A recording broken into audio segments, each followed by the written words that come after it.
Hello Guten tag. എല്ലാവരും സുഖമായിട്ടിരിക്കുന്നു വിചാരിക്കുന്നു. ഞാനിവിടെ സുഖമായിട്ടിരിക്കുന്നു. നമ്മുടെ യൂറോപ്യൻ പെറ്റൽസ് എന്ന് പറയുന്ന യൂട്യൂബ് ചാനലിലോട്ട് എല്ലാവരെയും സ്നേഹത്തോടെ സ്വാഗതം ചെയ്യുന്നു. അപ്പോൾ ആരെങ്കിലും വീഡിയോ ആദ്യമായിട്ട് കാണുന്നുണ്ടെങ്കിൽ എൻ്റെ പേര് ധന്യ. ഞാൻ ജർമ്മനിയിൽ നഴ്സിംഗ് ഹോസ്പിറ്റലിൽ ചെയ്യുന്നു കേട്ടോ. അപ്പോൾ ഇനി ഒരു കുറച്ച് മാസങ്ങളുടെ കഴിഞ്ഞ് കഴിഞ്ഞാൽ എൻ്റെ ഹോസ്പിറ്റലിൽ തീരും. അപ്പോൾ ഞാൻ സ്റ്റാർട്ട് ചെയ്തത് എൻ്റെ ഹോസ്പിറ്റലിൽ 2021 സെപ്റ്റംബറിലാണ് കേട്ടോ. അപ്പം ഏകദേശം 2.5 വർഷം കഴിഞ്ഞു. ഒരു 3-4-5 മാസം കൂടെ കഴിയുമ്പോഴത്തേനും ഞാൻ എൻ്റെ പഠിത്തം കഴിഞ്ഞിട്ട് എക്സാമൊക്കെ കഴിഞ്ഞിട്ട് ഒരു ജർമ്മൻ രജിസ്റ്റേർഡ് നേഴ്സായിട്ട് ജോലി ചെയ്യും കേട്ടോ. അപ്പോൾ അടുത്ത സെപ്റ്റംബർ മുതൽ എനിക്ക് വർക്ക് ചെയ്യാം. ഓഗസ്റ്റ് വരെയാണ് എൻ്റെ ഹോസ്പിറ്റലും ഉള്ളത്. ഓഗസ്റ്റ് പകുതി ആകുമ്പോഴത്തേനും നമ്മളുടെ എക്സാമും എല്ലാം കഴിഞ്ഞിട്ട് കംപ്ലീറ്റ് ആകും. അതിൻ്റെ ഒരു സന്തോഷം എനിക്ക് നന്നായിട്ടുണ്ട് കേട്ടോ. എൻ്റെ മുഖത്ത് നിങ്ങൾക്ക് കാണുമ്പോൾ തന്നെ അറിയാമല്ലോ ഈ ഒരു കാര്യം പറയുമ്പോൾ. ഈ ഒരു 2.5 വർഷത്തെ ജേണി എന്ന് പറയുന്നത് ഭയങ്കര കല്ലും മുള്ളും എന്ന് പറഞ്ഞാൽ നമുക്ക് പറയില്ലേ, കുറച്ച് നല്ല കഷ്ടപ്പെട്ട് വന്നതാണ്. അപ്പോൾ അതിൻ്റെ ആ കഷ്ടപ്പെട്ട് വന്നതിൻ്റെ നല്ലൊരു റിസൾട്ട് കിട്ടുന്നതിൻ്റെ ഒരു സന്തോഷമാണ് കേട്ടോ ഞാൻ പങ്കുവെക്കുന്നത്. സോ എൻ്റെ കാര്യം ഇന്ന് ഞാൻ പറയാൻ പോകുന്നത് ഈ 2.5 വർഷത്തെ എൻ്റെ നഴ്സിംഗ് സ്റ്റഡി എക്സ്പീരിയൻസ് ആണ് നിങ്ങളോട് ഷെയർ ചെയ്യുന്നത്. അപ്പം ഈ വീഡിയോ കണ്ടതിന് ശേഷം നിങ്ങൾക്ക് മനസ്സിലാവും എക്സ്പെക്റ്റേഷൻ വേഴ്സസ് റിയാലിറ്റി എന്താണെന്നുള്ളത് കേട്ടോ. എന്താ പറയുക, ഞാനിവിടെ കുറച്ച് കാര്യങ്ങൾ എഴുതി വെച്ചിട്ടുണ്ട് കേട്ടോ. അപ്പോൾ ആദ്യമായിട്ട് ഞാൻ നിങ്ങളോട് പറയാനുള്ള കാര്യം എന്ന് പറഞ്ഞാൽ, നമ്മൾ ജർമ്മനിയിൽ വന്നു കഴിയുമ്പോൾ നമുക്ക് വേണ്ട കാര്യങ്ങൾ എന്തൊക്കെയാണ്. ഒരു പഠിക്കാനായിക്കോട്ടെ ജോലിക്കായിക്കോട്ടെ, ജർമ്മനി എന്ന് പറയുന്നത് ജർമ്മൻ ലാംഗ്വേജ് ആണ്. നമ്മുടെ ലാംഗ്വേജ് ഇല്ലാതെ ഇവിടെ ഒന്നും നടക്കാൻ പോകുന്നില്ല. പിന്നെ ഇംഗ്ലീഷ് റിലേറ്റഡ് കോഴ്സുകളുണ്ട്, അല്ലെങ്കിൽ ജോലി കമ്പ്യൂട്ടർ ബേസ്ഡ് ആയിട്ടുള്ള ജോലികൾ. അങ്ങനെയുള്ളവർക്ക് മാത്രമേ ഈ ജർമ്മൻ ലാംഗ്വേജിൻ്റെ ആവശ്യമില്ലാതെ വരുന്നുള്ളൂ. ബാക്കി എല്ലാവർക്കും ഈ ജർമ്മൻ ലാംഗ്വേജ് ആവശ്യമുണ്ട്. അങ്ങനെയുള്ളവർക്ക് ആവശ്യമുണ്ട് കമ്മ്യൂണിക്കേഷനിൽ വരുമ്പോൾ. ഓക്കെ, ഇപ്പോൾ ജോലി സ്ഥലത്ത് എന്തായാലും കൊളീഗ്സ് ജർമ്മൻസ് ഉണ്ടാവും. അങ്ങനെയുള്ളവർ പോലും ബേസിക് ജർമ്മൻസ് അത്യാവശ്യം സംസാരിക്കാൻ പഠിച്ചിരിക്കണം. ജർമ്മനിയിൽ സ്ഥിരമായിട്ട് താമസിക്കാൻ ആഗ്രഹമുള്ളവരാണെങ്കിൽ തീർച്ചയായിട്ടും ജർമ്മൻ ലാംഗ്വേജ് അറിഞ്ഞിരിക്കണം. അതില്ലാതെ ഒന്നും നടക്കില്ല. കാരണം ഇവിടുത്തെ കമ്പ്യൂട്ടറിൽ പോലും ജർമ്മൻ ലാംഗ്വേജ് ആണ് അവർ യൂസ് ചെയ്യുന്നത്. അപ്പം ഞാൻ ജർമ്മനിലോട്ട് നഴ്സിംഗ് പഠിക്കാൻ വരുന്ന സമയത്ത് എനിക്ക് ഏറ്റവും മാത്രമേ ഉണ്ടായിരുന്നുള്ളൂ, അതായത് ജർമ്മൻ ലാംഗ്വേജ് പ്രൊഫഷ്യൻസി. സെപ്റ്റംബറിൽ എൻ്റെ നഴ്സിംഗ് ക്ലാസ് തുടങ്ങുന്നതിന് 3-4 മാസങ്ങൾക്ക് മുമ്പേ ഞാൻ ജർമ്മനിയിൽ വന്നിട്ട് ലാംഗ്വേജ് പഠിച്ചിട്ടാണ് എന്താ പറയുക നഴ്സിംഗ് കയറിയത്. അപ്പം മുമ്പ് ഞാൻ വീഡിയോ ചെയ്തിട്ടുള്ളപ്പോൾ ഞാൻ പറഞ്ഞിട്ടുണ്ടായിരുന്നു ഞാൻ എങ്ങനെയാണ് വന്നതെന്നുള്ള കാര്യങ്ങളൊക്കെ. അപ്പോൾ ആദ്യമായിട്ട് ആരെങ്കിലും വീഡിയോ കാണുന്നുണ്ടെങ്കിൽ അവർക്ക് വേണ്ടിയിട്ടാണ് ജസ്റ്റ് ചെറിയ രീതിയിൽ എക്സ്പ്ലെയിൻ ചെയ്യുന്നത് കേട്ടോ.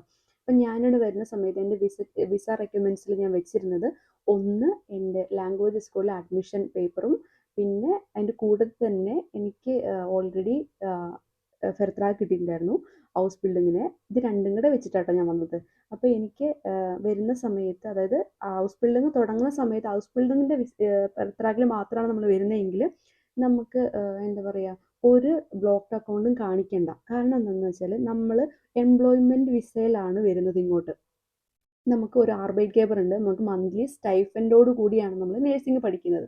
പക്ഷെ ഞാൻ ഒരു 3-4 മാസങ്ങൾക്ക് മുമ്പേ വന്നതുകൊണ്ട് ആ സമയത്ത് എനിക്ക് ബ്ലോക്ക് അക്കൗണ്ട് കാണിക്കേണ്ടി വന്നായിരുന്നു, എക്സ്പെൻസ് എൻ്റെ ഇത് കാണിക്കാൻ വേണ്ടിയിട്ട്, പ്രൂഫ് കാണിക്കാൻ വേണ്ടിയിട്ട് മാത്രം. ഒരു കാര്യം ഓർക്കുക, നഴ്സിംഗ് ഹോസ്പിറ്റലിൽ നിന്ന് ഡയറക്റ്റ് ആയിട്ട് പഠിക്കാൻ വരുന്ന ആർക്കും ബ്ലോക്ക് അക്കൗണ്ടിൻ്റെ ആവശ്യമില്ല. സോ ഇനി എൻ്റെ എക്സ്പീരിയൻസിലോട്ട് കിടക്കാം. അപ്പോൾ എൻ്റെ ലാംഗ്വേജ്, ഞാൻ ഇവിടെ വന്നിട്ട് ലാംഗ്വേജ് പഠിച്ചിരുന്നെങ്കിൽ പോലും ക്ലാസ്സിൽ വന്ന സമയത്ത് ഞാൻ ഭയങ്കരമായിട്ട് ബുദ്ധിമുട്ടിയിട്ടുണ്ടായിരുന്നു കേട്ടോ. ആദ്യമൊന്നും ക്ലാസ്സിലിരിക്കുമ്പോൾ എനിക്കൊന്നും മനസ്സിലായിട്ടുണ്ടായിരുന്നില്ല, ഭയങ്കര ബുദ്ധിമുട്ടായിരുന്നു. ക്ലാസ്സിലെ ആക്ടിവിറ്റീസും കാര്യങ്ങളൊന്നും കറക്റ്റായിട്ട് എനിക്ക് ചെയ്യാൻ പറ്റിയിട്ടുണ്ടായിരുന്നില്ല. ആ സമയത്ത് ഞാൻ ഒറ്റ ഒരു ഹൗസ് ലാൻഡർ മാത്രമേ ക്ലാസ്സിലുണ്ടായിരുന്നുള്ളൂ. ബാക്കി എല്ലാവരും ഇവിടുത്തെ ജർമ്മൻ കുട്ടികളാണ്. പിന്നെ ഒരു ഇന്ത്യൻസിനെയും പരിചയമില്ല, അതായത് ഒരു ഇന്ത്യയിൽ നിന്നുള്ള ഒരു കുട്ടികളും ഞാൻ പഠിക്കുന്ന കോളേജിൽ ഉണ്ടായിരുന്നില്ല, എൻ്റെ ക്ലാസ്സിലും ഉണ്ടായിരുന്നില്ല, കോളേജിലും ഉണ്ടായിരുന്നില്ല, ഈ പരിസരത്തെ എനിക്ക് കാണാൻ പറ്റിയിട്ടുണ്ടായിരുന്നില്ല. സോ അതിനുശേഷം ഇപ്പോഴാണ്, ഈ കഴിഞ്ഞ വർഷം തൊട്ടാണ് ഇവിടെ നമ്മളുടെ ഈ ഏരിയയിലോട്ട് കുറച്ച് മലയാളീസ് വന്നു തുടങ്ങുന്നത് കേട്ടോ. മുമ്പ് അവിടെ ഇവിടേക്ക് ഓരോരുത്തരുണ്ടെന്ന് പറഞ്ഞു കിട്ടുന്നത്, പക്ഷേ എനിക്ക് അങ്ങനെ എൻ്റെ കോളേജിലോ അല്ലെങ്കിൽ പരിചയപ്പെടാനുള്ളൊരു അവസരമോ കിട്ടിയിട്ടുണ്ടായിരുന്നില്ല. അപ്പോൾ ആ സമയത്ത് ഞാൻ നന്നായിട്ട് ഒരു വല്ലാത്തൊരു സ്ട്രെസ് ലൈഫിലൂടെയും ലാംഗ്വേജിൻ്റെ പ്രശ്നവും കൾച്ചറിൻ്റെ പ്രശ്നവും ഇവിടെ വന്നിട്ടുള്ള എന്താ പറയുക ക്ലൈമറ്റിൻ്റെ പ്രശ്നവും എല്ലാം തന്നെ ഉണ്ടായിരുന്നു കേട്ടോ. അപ്പോൾ അതുകൊണ്ട് എനിക്ക് നിങ്ങളോട് പറയാനുള്ള കാര്യം, കുറേ പിള്ളേർ നമ്മളോട് ചോദിക്കാറുണ്ട്, ഞാൻ B1 വെച്ചിട്ട് വരട്ടെ അല്ലെങ്കിൽ B2ൻ്റെ 2-3 മൊഡ്യൂൾ വെച്ചിട്ട് വരട്ടെ എന്നൊക്കെ ചോദിക്കാറുണ്ട്. നിങ്ങൾക്ക് B1 ആണ് നമ്മളുടെ വിസ റെക്യുമെൻസിൽ നാട്ടിൽ നിന്ന് എംബസി തരുന്ന ഒരു കാര്യം എന്ന് പറയുന്നത്. B1 ഉണ്ടെങ്കിൽ നമുക്ക് B1 ഫുൾ മൊഡ്യൂൾ ഉണ്ടെങ്കിൽ നമുക്ക് വിസ കിട്ടാം. പക്ഷേ B2 അറ്റ്ലീസ്റ്റ് കംപ്ലീറ്റ് ചെയ്ത് പാസ്സായി ഒരു C1ൻ്റെ ലെവലിലോട്ടൊക്കെ പഠിച്ചിട്ട് വരിക എന്ന് ഞാൻ പറയുന്നത്. നമ്മൾ എത്ര നാട്ടിൽ നിന്ന് പഠിച്ചാലും ഇവിടെ വരുമ്പോൾ നമുക്ക് നല്ല ബുദ്ധിമുട്ടായിരിക്കും. ഇവിടുത്തെ ഒരു ഡയലക്റ്റും ആ ആക്സെൻറ്റും ഒക്കെ എന്ന് പറയുന്നത് നമുക്ക് ഭയങ്കര ബുദ്ധിമുട്ടാണ്.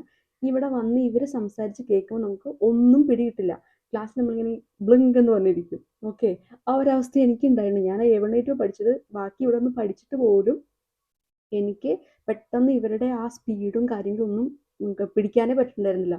ക്ലാസ്സിൽ ഞാൻ എപ്പോഴും ഗൂഗിൾ ട്രാൻസ്ലേറ്റർ യൂസ് ചെയ്യുമായിരുന്നു ഒരു 3-4 മാസത്തേന്. കാരണം എനിക്കത് അലോഡായിട്ട് തന്നിട്ടുണ്ടായിരുന്നു. നമുക്ക് ട്രാൻസ്ലേറ്റ് ചെയ്യാം. ഞാനിപ്പോൾ ടെക്സ്റ്റൊക്കെ കംപ്ലീറ്റ്ലി വെച്ചിട്ട് ഗൂഗിൾ ട്രാൻസ്ലേറ്റ് വെച്ചിട്ടാണ് കേട്ടോ പഠിച്ചുകൊണ്ടിരുന്നത്. അങ്ങനെ ഒരു 6 മാസം പോയി. അതിൻ്റെ ഇടയ്ക്ക് ഒരു എക്സാം വന്നു, പ്രൊബേഷൻ സൈറ്റ് വന്നു, നമ്മളുടെ പ്രാക്ടീസ് വന്നു. അതൊന്നും എനിക്ക് ഓർക്കാൻ പോലും പറ്റില്ല ഇപ്പോൾ കേട്ടോ. പക്ഷേ ആ സമയത്തുണ്ടല്ലോ, സ്ട്രഗിൾ ആയിരുന്നെങ്കിലും ഞാൻ നന്നായിട്ട് ഹാർഡ് വർക്ക് ചെയ്തിട്ടുണ്ടായിരുന്നു. കാരണം വേറെ മലയാളീസ് ഇല്ലായിരുന്നു സംസാരിക്കാൻ. നമ്മൾ കൂടുതൽ കോൺടാക്ട് ജർമ്മൻസിൻ്റെ അടുത്തായിരുന്നു. അതുപോലെ എന്താ പറയുക, നമ്മൾ ജോലിക്ക് പോകുന്ന സ്ഥലത്താണെങ്കിലും ഫുള്ള് അത്യാവശ്യം നന്നായിട്ട് ജർമ്മൻ സംസാരിക്കുന്നവരൊക്കെ ആയിരിക്കും. ഞാൻ വന്ന സമയത്ത് അധികം ഔസ്ലാൻഡേഴ്സ് ഉണ്ടായിരുന്നില്ല. അപ്പോൾ അതൊക്കെ നന്നായിട്ട് ഹെൽപ്പ് ചെയ്തിട്ടുണ്ടായിരുന്നു കേട്ടോ. പിന്നെ എങ്ങനെയെങ്കിലും പിടിച്ച് നിൽക്കണം എന്നുള്ള ആഗ്രഹം കൊണ്ട് നന്നായിട്ട് ഹാർഡ് വർക്ക് ചെയ്തു. അതെനിക്ക് നല്ല റിസൾട്ടും കിട്ടി കേട്ടോ. അതുകൊണ്ടാണ് ഞാൻ പറഞ്ഞത്, നിങ്ങൾ വരുമ്പം നന്നായിട്ട് പഠിച്ചിട്ട് വരിക. ലാംഗ്വേജിന് അത്രയും വാല്യൂ കൊടുത്തിട്ട് വരിക. പഠിച്ചിട്ട് നിൽക്കുന്ന കുട്ടികളാണെങ്കിൽ പോലും നമുക്ക് വിസയ്ക്ക് പ്രോസസ്സിങ്ങിന് കുറച്ച് ഗ്യാപ്പൊക്കെ ഉണ്ടാവില്ല. ആ സമയത്ത് നിങ്ങൾ നന്നായിട്ട് ലാംഗ്വേജ് പഠിക്കാനായിട്ട് നോക്കുക. നമ്മൾ ഡെയിലി യൂസ് ചെയ്യുന്ന വാക്കുകളൊക്കെ എപ്പോഴും പറഞ്ഞു പഠിക്കുക. വീട്ടിലുള്ളവരോടൊക്കെ സംസാരിക്കുക. പിന്നെ പഠിക്കുന്ന ഓരോ വാക്കുകളും കറക്റ്റായിട്ടുള്ള ആക്സെൻറ്റിൽ പ്രൊണൗൺസിയേഷനിൽ പറഞ്ഞ് പഠിക്കാനായിട്ട് ശ്രമിക്കുക. ഓക്കെ, ഇതാണ് ലാംഗ്വേജിൻ്റെ പ്രധാനം എന്ന് പറയുന്നത്. പിന്നെ നമ്മുടെ ക്ലാസ് റൂം ആക്ടിവിറ്റീസ്, അല്ലെങ്കിൽ ക്ലാസ് റൂം എന്നൊക്കെ പറഞ്ഞു കഴിഞ്ഞാൽ, ഇവിടുത്തെ ജർമ്മൻസ് അല്ലെങ്കിൽ കുട്ടികളെന്ന് പറയുന്നത് നമ്മളോട് പെട്ടെന്ന് കയറിയിട്ട് അങ്ങോട്ട് അറ്റാച്ച്ഡ് ആവുന്ന ആൾക്കാരല്ല. അത് ഒരിക്കലും അവരുടെ നെഗറ്റീവ് പോയിന്റേ അല്ല, അതൊരു പ്ലസ് പോയിന്റാണ് ആരുടെ ആയാലും എന്ന് ഞാൻ പറയുള്ളൂ. ഇവർ നന്നായിട്ട് നമ്മളെ നോക്കി, നമ്മളെ വീക്ഷിച്ച് എന്നതിന് ശേഷം നമ്മളോട് കൂട്ടാവുള്ളൂ. വൺസ് നമ്മൾ നന്നായിട്ട് ഫ്രണ്ട്ലി ആയി കഴിഞ്ഞാൽ ബെസ്റ്റ് ഫ്രണ്ട്സ് ആയിരിക്കും. ഉദാഹരണം ഞാൻ തന്നെയാണ്. കാരണം എൻ്റെ ക്ലാസ്സിൽ എനിക്ക് വേറെ ആരും ഔട്ട്സൈഡേഴ്സ് ഇല്ല. എൻ്റെ ഫ്രണ്ട്സൊക്കെ എൻ്റെ ജർമ്മൻസ് ആണ്, ജർമ്മൻ കുട്ടികളാണ്.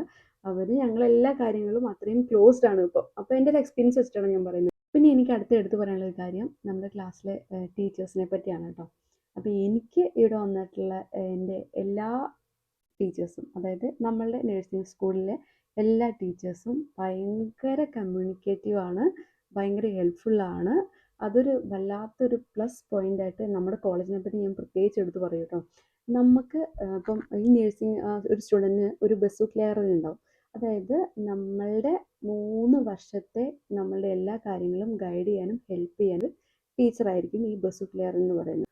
അപ്പോൾ നമ്മുടെ ക്ലാസ്സിൽ നമുക്കുണ്ടാവുന്ന പ്രശ്നങ്ങളും നമ്മുടെ പ്രാക്ടിക്കൽ, അതായത് പ്രാക്ടീസ് ബേസുമായി അൻസാറ്റ്സിൽ ഉണ്ടാകുന്ന പ്രശ്നങ്ങളും എല്ലാം നമ്മൾ കമ്മ്യൂണിക്കേറ്റ് ചെയ്യേണ്ടത് നമ്മുടെ ഈ ബസ് ക്ലിയറിനോടാണ് കേട്ടോ. നമുക്ക് ഒരുപാട് സ്ട്രെസ്സ് തരുന്ന രീതിയിലല്ല ഇവിടുത്തെ ടീച്ചിങ് മെത്തേഡ് എന്ന് പറയുന്നത് കേട്ടോ. നമ്മൾ നാട്ടിൽ പഠിച്ച് വന്ന ഒരു അനുഭവത്തിൻ്റെ വെളിച്ചത്തിലാണ് ഞാനീ പറയുന്നത്. നമുക്ക് ഇവിടെ എന്ന് പറഞ്ഞു കഴിഞ്ഞാൽ നമ്മുടെ നാട്ടിലെ നഴ്സിംഗ് പഠിക്കുന്ന പോലെ അത്രയും പഠിക്കാൻ ഇല്ല. നമ്മൾ ഒരുപാട് കാര്യങ്ങൾ നമ്മൾ പഠിക്കുന്നില്ല. ഇവിടെ നമ്മളുടെ ഡീൻസിനനുസരിച്ച് നമ്മളുടെ വർക്കിനനുസരിച്ചിട്ടുള്ള കാര്യങ്ങൾ മാത്രമേ പഠിക്കുന്നുള്ളൂ കേട്ടോ. അത് പ്ലസ് പോയിന്റ് ആണോ നെഗറ്റീവ് ആണോ എന്നൊന്നും ഞാൻ എടുത്ത് പറയുന്നില്ല. നമുക്ക് ആവശ്യമുള്ളത് പഠിക്കുക എന്നുള്ളതാണ് മെയിൻ ആയിട്ടുള്ള കാര്യം. സോ അതിൽ ഞാൻ സാറ്റിസ്ഫൈഡ് ആണ്. ഈസി ആയിട്ട് നമുക്ക് പഠിച്ചെടുക്കാനും പറ്റും. ലാംഗ്വേജിൻ്റെ പ്രശ്നമുണ്ട്, എന്നാൽ നമ്മൾ അല്പം ഒരു ഹാർഡ് വർക്ക് ചെയ്ത് കഴിഞ്ഞാൽ ഇവിടെ നഴ്സിംഗ് പഠിച്ചെടുക്കാനായിട്ട് തീർച്ചയായിട്ടും സാധിക്കും. ഓക്കെ, പിന്നെ നമ്മുടെ എക്സാമിൻ്റെ കാര്യം എന്ന് പറഞ്ഞു കഴിഞ്ഞാൽ, നമുക്ക് പ്രൊബേസൈറ്റിന് മുമ്പായിട്ട് ഒരു ഓറൽ എക്സാം ഉണ്ടാവും. പിന്നെ നമ്മുടെ റൈറ്റിംഗ് ഉണ്ടാവും. പിന്നെ ആ പ്രൊബേസൈറ്റിന് മുന്നേ നമുക്കൊരു പ്രാക്ടിക്കൽ അയൻസാറ്റ്സ് നടന്നു പോകും. എന്ന് വെച്ചാൽ നമ്മുടെ പ്രാക്ടിക്കലും നടന്നു പോകും. എവിടെയെങ്കിലും ഹോസ്പിറ്റലിലോ ആൾട്ടർനൈമിലോ ആംബുലൻസ് ഡീൻസിലോ ഒക്കെ ആയിരിക്കും ഈ 6 മാസത്തെ സമയത്തിനുള്ളിൽ നമുക്ക് കിട്ടുന്നത്. ഇപ്പം ഈ നഴ്സിങ്ങിൻ്റെ ഞാനിപ്പോൾ പഠിച്ചുകൊണ്ടിരിക്കുന്ന നഴ്സിങ്ങിൻ്റെ പ്രധാനപ്പെട്ട ഒരു പ്ലസ് പോയിന്റ് എന്താണെന്ന് വെച്ചാൽ, ഈ 3 വർഷത്തെ നഴ്സിംഗ് സ്റ്റഡിയിൽ നമ്മൾക്ക് എല്ലാ സ്ഥലത്തും ജോലി ചെയ്യാനുള്ള അവസരമുണ്ട്. അതായത് ആൾട്ടർനൈം, പിന്നെ ആംബുലൻസ് ഡീൻസ്, ഹോസ്പിറ്റൽ, എല്ലാ സ്ഥലത്തും. ഹോസ്പിറ്റലിൽ തന്നെ പല പല സ്ഥലങ്ങളിൽ. അപ്പോൾ ഈ 2 വർഷം നമ്മൾ നഴ്സിംഗ് ഇങ്ങനെ പല സ്ഥലങ്ങളിലും പഠിച്ചതിന് ശേഷം 3ാമത്തെ വർഷം ഞാൻ ചിന്തിക്കുകയാണ്, എനിക്ക് ഹോസ്പിറ്റലിലാണ് ഇനി ഞാൻ പഠിത്തം കഴിഞ്ഞിട്ട് ജോലി ചെയ്യാൻ താല്പര്യം. അതുകൊണ്ട് ഇനി 3-ാമത്തെ വർഷം എനിക്ക് കൂടുതലും ഹോസ്പിറ്റലിൽ തന്നെ വേണം. ഹോസ്പിറ്റലിൽ ഞാൻ കിൻഡർ സ്റ്റാറ്റ്സ്യൂൺ, അതായത് പീഡിയാട്രി വിഭാഗത്തിലാണ് ജോലി ചെയ്യാൻ ആഗ്രഹിക്കുന്നത്. അപ്പോൾ അതുകൊണ്ട് എനിക്ക് പീഡിയാട്രിയിൽ തന്നെ കൂടുതലും ഇനി പ്രാക്ടിക്കൽ ചെയ്തിട്ട് എനിക്ക് എക്സ്പീരിയൻസ് നേടണമെന്ന് നമ്മുടെ സ്കൂളിൽ പറയുകയാണെങ്കിൽ 3-ാമത്തെ വർഷം നമുക്ക് പീഡിയാട്രിയിലായിരിക്കും കൂടുതൽ സമയം പ്രാക്ടിക്കൽ ചെയ്യാനുള്ള അവസരം കിട്ടുന്നത്. ഇപ്പം നമ്മുടെ ക്ലാസ് റൂം ലേണിംഗ് ആക്ടിവിറ്റീസ് അല്ലെങ്കിൽ മെത്തേഡിനെ പറ്റി പറയുകയാണെങ്കിൽ കൂടുതലും ഇവിടെ ലേണിംഗ് സ്ട്രാറ്റജീസിൽ വരുന്നത് ഗ്രൂപ്പ് ആക്ടിവിറ്റീസ് ആണ് കേട്ടോ. ഗ്രൂപ്പ് ആക്ടിവിറ്റീസിൽ നമുക്ക് പ്രസൻറ്റേഷൻ ഉണ്ടാവും, പ്രൊജക്റ്റ് ഉണ്ടാവും, വീഡിയോ മേക്കിംഗ് ഉണ്ടാവും. പിന്നെ എന്താ പറയുക, ഇതെല്ലാം നമ്മൾ ഗ്രൂപ്പിലായിട്ടാണ് കൂടുതലും ചെയ്യുന്നത് കേട്ടോ. ഇൻഡിവിജ്വലായിട്ടുള്ള പ്രസൻറ്റേഷനൊക്കെ കുറവാണ്. ഗ്രൂപ്പിലാണെങ്കിൽ എല്ലാവർക്കും ഓരോരുത്തർക്കും ഓരോ പോയിന്റ്സ് ഡിവൈഡ് ചെയ്ത് കൊടുത്തിട്ടുണ്ടാവും. അത് നമ്മൾ ചെയ്യുക, എന്നിട്ട് ഗ്രൂപ്പായിട്ട് പ്രസൻറ്റ് ചെയ്യുക.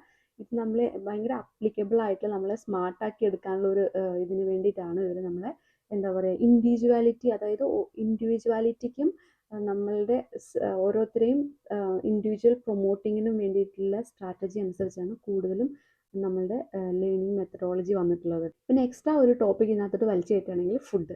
ഓക്കെ, ഫുഡ് ഞാൻ എന്താ പറയുന്നതെന്ന് വെച്ചാൽ, നമുക്കറിയാം ഇവിടെ നമ്മുടെ നാട്ടിൽ പോലെ മസാലയും കാര്യങ്ങളൊന്നുമില്ല. അപ്പം നമ്മൾ ക്ലാസ്സിൽ കൊണ്ടുപോകുന്ന ഫുഡ് നമുക്ക് ഒരുപാട് മസാലയോ അല്ലെങ്കിൽ ഫിഷിൻ്റെ നല്ല സ്മെല്ല് വരുന്നതോ അങ്ങനത്തെ ഒന്നും കൊണ്ടുപോകരുത്. കാരണം ഇവർക്ക് അത് അല്പം എന്താ പറയുക ഒരു ബുദ്ധിമുട്ടുള്ള കാര്യമാണ്.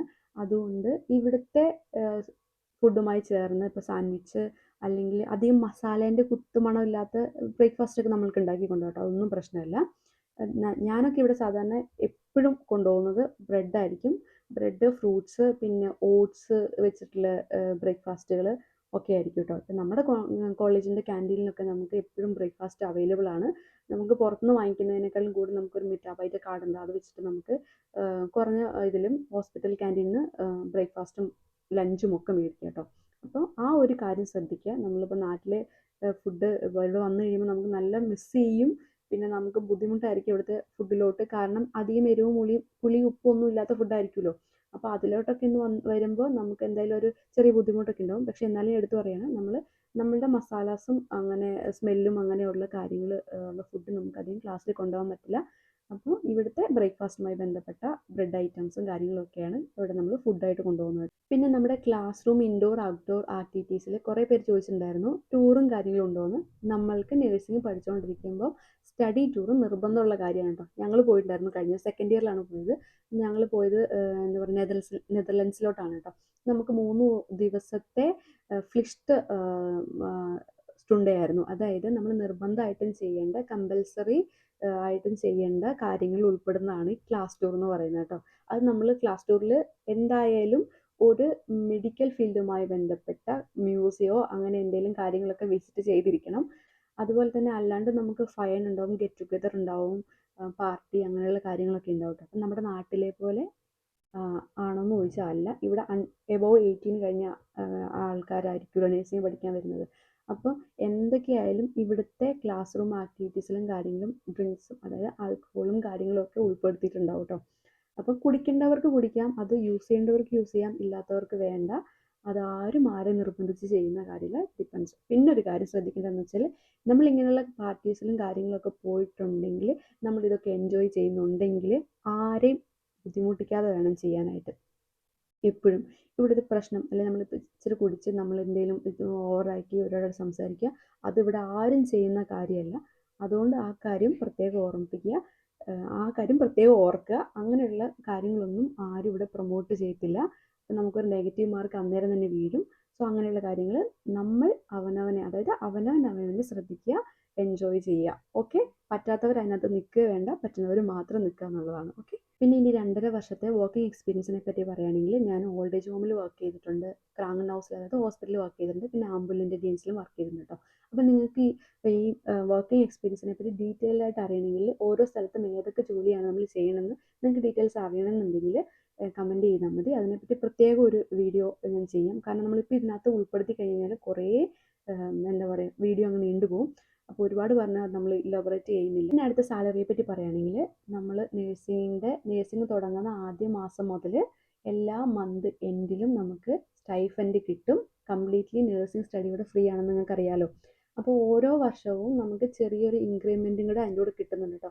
നമുക്ക് ക്രിസ്മസ് ഗിൽഡ്, അതായത് നമ്മളുടെ ക്രിസ്മസ് ബോണസ്, അങ്ങനെ ഇടയ്ക്ക് ചെറിയ ഇൻക്രിമെൻറ്റ് അങ്ങനെ നമ്മളുടെ ഗവൺമെൻറ്റിൽ നിന്ന് ചില സമയത്ത് നമുക്ക് കുറച്ച് കുറച്ച് ഇൻക്രിമെൻറ്റും കാര്യങ്ങളും ബോണസും ഒക്കെ കിട്ടാറുണ്ട് കേട്ടോ. അതൊക്കെ നല്ല കാര്യമാണ്. കാരണം ഇവിടെ എപ്പോഴും എക്സ്പെൻസ് കൂടിക്കൊണ്ടിരിക്കുകയാണ്. ഈ ഫുഡിനായാലും എന്തിനായാലും ശരി. ഓരോ 2, 3, 4 മാസങ്ങൾ കഴിയുമ്പോൾ ഇങ്ങനെ എല്ലാത്തിനും എക്സ്പെൻസ് കൂടിക്കൊണ്ടിരിക്കുകയാണ്. മാത്രമല്ല നമ്മളിവിടെ എല്ലാത്തിനും ടാക്സ് അടയ്ക്കണം. ചേർച്ച് ടാക്സ് അടയ്ക്കണം.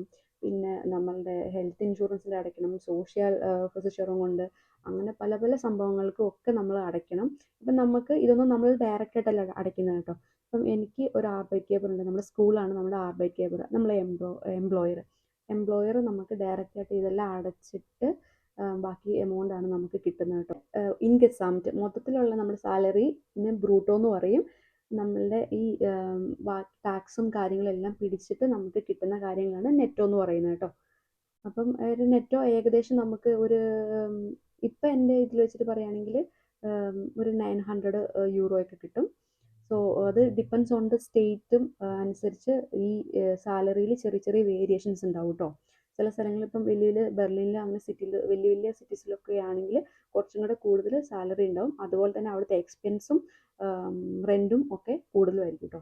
അങ്ങനെയുള്ള വ്യത്യാസം കൂടെയുണ്ട്. പിന്നെ ഇവിടുത്തെ കാലാവസ്ഥയെ പറ്റി പറയുകയാണെങ്കിൽ നമ്മളുടെ വർഷത്തിൽ ഒരു 70% തണുപ്പ് തന്നെയായിരിക്കും. തണുപ്പും മഞ്ഞും മഴയുമാണ് ഇവിടുത്തെ കാലാവസ്ഥ എന്ന് പറയുന്നത്. അപ്പം നമ്മുടെ നാട്ടിലെ ചൂടും ഇതൊക്കെ ചൂടിൽ നിന്നൊക്കെ ഇങ്ങോട്ട് വന്നു കഴിയുമ്പോൾ എന്തായാലും നമുക്ക് ക്ലൈമറ്റ് ചേഞ്ചിൽ പ്രശ്നം ഉണ്ടാകും. പിന്നെ പ്രത്യേകിച്ചും ചില അലർജിയും കാര്യങ്ങളും ഒക്കെ ഉള്ളവർക്കാണെങ്കിൽ എപ്പോഴും തുമ്മലും ചീറ്റലും ഒക്കെ ഉണ്ടാവും. അപ്പോൾ അതുകൊണ്ട് ഹോം റെമഡീസ് കൂടുതൽ ചെയ്യുക. പിന്നെ ഹൗസ് ആർട്സിൻ്റെ അടുത്ത് പോവുക, മരുന്ന് മേടിക്കുക, കഴിക്കുക, ഇതൊക്കെ തന്നെയാണ്. എന്നെ സംബന്ധിച്ചിടത്തോളം എനിക്ക് നല്ല അലർജിയും കാര്യങ്ങളും ഉള്ള ആളാണ്. അതുകൊണ്ട് തന്നെ ഇടയ്ക്കിടയ്ക്ക് പനിയും ജലദോഷം ഇങ്ങനെ വന്നുകൊണ്ടേയിരിക്കും. അപ്പോൾ നമ്മൾ കൂടുതലായിട്ട് ഞാൻ ചെയ്യുന്നത് എന്താണ് ഹോം റെമഡീസ് ആണ് കേട്ടോ. അതിലേ പിടിച്ചു നിൽക്കാൻ പറ്റുള്ളൂ. കാരണം എപ്പോഴും ഈ മരുന്ന് കഴിക്കുക എന്ന് പറയുന്നത് നമുക്ക് പറ്റുന്ന കാര്യമല്ല. അതുപോലെ ഹോം റെമഡീസ് ചെയ്യുക. നാട്ടിൽ നിന്ന് വരുന്ന ചെറിയ എന്താ പറയുക ചുക്ക് കാപ്പിയോ അല്ലെങ്കിൽ ഇഞ്ചിയോ ഉണങ്ങിയ ഇഞ്ചിയോ ഒക്കെ ഇട്ടിട്ട് നമ്മൾ വെള്ളം കുടിക്കില്ലേ, അതുപോലെയൊക്കെ എന്തെങ്കിലും കൊണ്ടുവരിക. പിന്നെ സ്ഥിരമായിട്ട് മരുന്ന് വരുന്നവർ അവരുടെ മരുന്ന് കൊണ്ടുവരിക. അങ്ങനെയുള്ള കാര്യങ്ങളൊക്കെ ചെയ്യുക. പിന്നെ ഇവിടെ വന്ന് നമുക്ക് വെർഷഷെയറിങ്ങും ഹൗസ് ആർട്സും ഒക്കെ ആയിക്കഴിഞ്ഞാൽ നമ്മുടെ മരുന്നൊക്കെ ഫ്രീ ആണ് കേട്ടോ.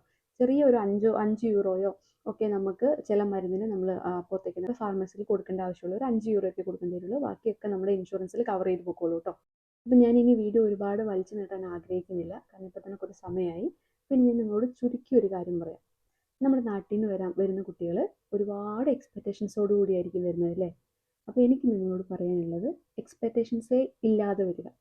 എന്ന് വെച്ചാൽ ജർമ്മനി, യൂറോപ്പ്, നല്ല ലൈഫ് സ്റ്റൈല്, നല്ല ഫ്രീഡം, എന്താ പറയുക, നല്ല ക്ലൈമറ്റ്, നല്ല അടിച്ചു പൊളിക്കാം, പല രാജ്യങ്ങളിൽ പോകാം, എൻജോയ് ചെയ്യാം, ഇങ്ങനെ മാത്രം വിചാരിച്ച് വരുന്ന ആൾക്കാരുണ്ടെങ്കിൽ, ഞാൻ ആരും കുറ്റമായിട്ട് പറയുന്നതല്ല കേട്ടോ, അങ്ങനെ വിചാരിച്ച് നിങ്ങൾ വരുന്നുണ്ടെങ്കിൽ അതൊക്കെ ഒഴിവാക്കിയിട്ട്, നല്ല കഷ്ടപ്പാടാണ്, ചെന്നപാടെ നല്ല ബുദ്ധിമുട്ടുണ്ടാവും, ലാംഗ്വേജ് പ്രശ്നം ഉണ്ടാവും, ക്ലൈമറ്റ് ഉണ്ടാവും, ജർമ്മൻസുമായിട്ട് മിങ്കിൾ ആവാനുള്ള പ്രശ്നം ഉണ്ടാവും. ഇങ്ങനെയൊക്കെ വിചാരിച്ചിട്ട് വരിക. ഓക്കെ, ഒരുപാട് എക്സ്പെക്റ്റേഷൻ ഒന്നും ഇല്ലാതെ ഇങ്ങനെ വരികയാണെങ്കിൽ നമുക്ക് നേരിടുന്ന പ്രശ്നങ്ങളെ ഒരു പരിധി വരെ കുറേയൊക്കെ ഈസി ആയിട്ട് നമുക്ക് എടുക്കാൻ പറ്റും. ഇവിടെ വന്നു കഴിഞ്ഞിട്ട് എന്നോട് കുറച്ച് പേര് FSUട്ടിലൊക്കെ വന്നിട്ട് ഇതുവരെയായിട്ടും ഹൗസ് ബിൽഡിങ്ങും ഫ്ലാറ്റ്സ് പോലും കണ്ടുപിടിക്കാൻ പറ്റാത്ത ചില പിള്ളേർ എനിക്ക് നമ്മുടെ ഇൻസ്റ്റാഗ്രാമിൽ എഴുതാറുണ്ട്. അപ്പോൾ അവരുടെയൊക്കെ സ്റ്റോറീസും കാര്യങ്ങളും ഒക്കെ കേൾക്കുമ്പോഴാണ് മനസ്സിലാവുന്നത്. എൻ്റെ എക്സ്പീരിയൻസും പിന്നെയും അവരിവിടെ വന്നിട്ട് പോലും 1 വർഷം കഴിഞ്ഞിട്ട് പോലും ഒന്നും ചെയ്യാനും നിൽക്കാനും പറ്റാത്തൊരവസ്ഥയിൽ നിൽക്കുന്ന കുട്ടികളുണ്ട്. അപ്പോൾ എല്ലാവർക്കും അങ്ങനെ ആയിക്കൊള്ളുന്നില്ല, നമ്മുടെ സാഹചര്യങ്ങൾ അനുസരിച്ചാണ്. അപ്പോൾ ഒരുപാട് എക്സ്പെക്റ്റേഷനിൽ വന്നു, ഒന്നും നടക്കാൻ പറ്റാണ്ടായിപ്പോയി എന്നൊക്കെ പറഞ്ഞിട്ടുള്ള സങ്കടം ഒക്കെ പറഞ്ഞ് കേൾക്കുന്നതുകൊണ്ട് പറയുന്നതാണ്. അപ്പോൾ അങ്ങനെ ഈ +2 കഴിഞ്ഞിട്ട് വരുന്ന പിള്ളേരൊക്കെ വരുന്നത് നല്ല തീരുമാനത്തോടുകൂടി ഞാൻ പിടിച്ചു നിൽക്കുന്നുള്ള ഉറപ്പോടുകൂടി വരിക. അതെൻ്റെ ഒരു നിങ്ങൾക്ക് തരാനുള്ള ഒരു എന്താ പറയുക സ്നേഹത്തോട് കൂടിയിട്ടുള്ള ഒരു ഉപദേശമായിട്ട് നിങ്ങൾ സ്വീകരിച്ചോളൂ. ഓക്കെ, ഇന്ന് ഞാൻ എൻ്റെ അനുഭവം നിങ്ങളോട് പങ്കുവയ്ക്കുന്ന സമയത്ത് എക്സ്ട്രീംലി എൻ്റെ ഹൗസ് ബിൽഡിങ്ങിനെ പറ്റി ഓർത്ത് ഞാൻ ഹാപ്പിയാണ്. എനിക്ക് വന്ന സമയത്ത് നല്ല ബുദ്ധിമുട്ടുണ്ടായിരുന്നു. ഒരുപാട് പ്രശ്നങ്ങളിലൂടെ സ്ട്രെസ്സിലൂടെ ഒക്കെ ഞാൻ കടന്നു പോയത്.